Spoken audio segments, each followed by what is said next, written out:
This is the TV news for Thursday, November 18th. And we begin with a follow-up to the Comcast-NBCU issue we identified yesterday as premature ejection, the practice of Comcast giving top NBCU execs the old heave-ho before the Comcast-NBCU deal is even approved. Now, with us is our in-house media PR maven, Arthur Sando. Arthur, premature ejection, good or bad for the image of the joint venture? Well, Jeff, with a deal that's this big and affects this many people and is so public, there's no way that Comcast is going to make everybody happy. But overall, and I think you may be surprised that I think this way, I think they are doing a very good job. NBC in recent times has been viewed as a company in turmoil. So I think that's allowed Comcast to act more aggressively than they might have under different circumstances. But that having been said, instead of allowing months and months of gossip and speculation to snowball out there, they're taking decisive and bold action, not letting people question who's in and who's out.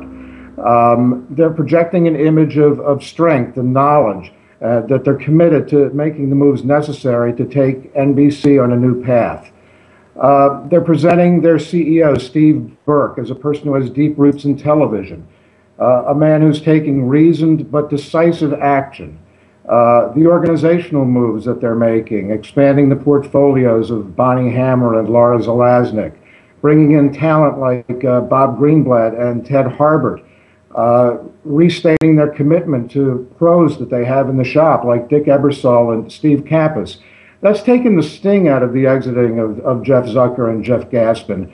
So on balance, I think Comcast has done a terrific job in being proactive and positioning itself positively, and I give them high marks for their PR efforts so far.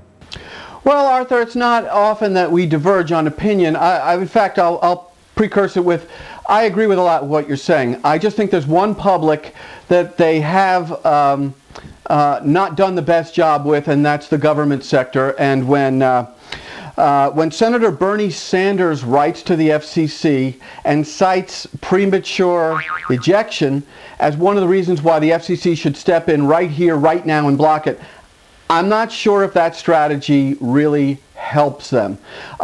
We could go on and on about this. We have gone on and on about this.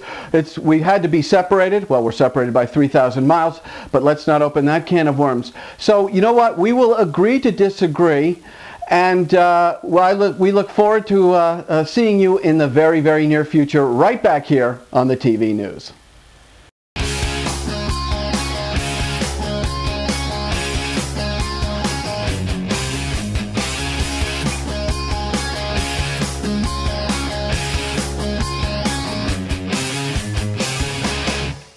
Alrighty, so if the broadcast networks can have morning news / fluff shows and cable TV can be fraught with the very same, then why can't the internet have them? Well, exiled NBC wunderkind Ben Silverman has partnered with AOL to create and launch AOL Daybreak, the first daily morning news and fluff TV show delivered via the internet.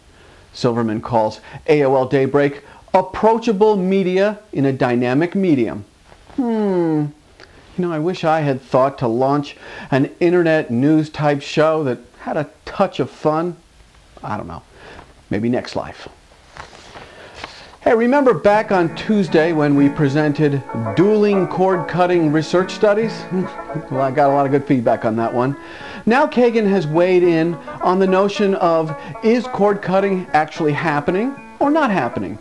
And Kagan's answer is, oh yeah, it's happening, as evidenced by the over 700,000 cable TV homes that cut the cord during the third quarter, and the fact that cable TV has lost subscribers for a second straight quarter. Future events and opportunities, brought to you by Sando Communications. Sound judgment, solid credibility, and superior results. This is Sando Communications. We'll get set to see what we think are the 10 biggest turkeys in TV history. All you have to do is simply log on to the tvnews.tv from next Wednesday through November 28th, and it promises to be a real turkey. Want your message to resonate with top TV and new media execs in video? Okay, then you want to be a sponsor of the TV News. To get the ball rolling, shoot us an email at advertise@thetvnews.tv. And that about does it for this edition of the TV News. Now tomorrow, another fresh edition featuring Eric Mackerlin and the Sports TV News. I'm Jeff Grimshaw. We thank you for watching, and as always, go out and make it a good day. The TV News has been brought to you by American Ingenuity TV. For all of your electronic marketing and creative challenges, American Ingenuity TV is simply the solution.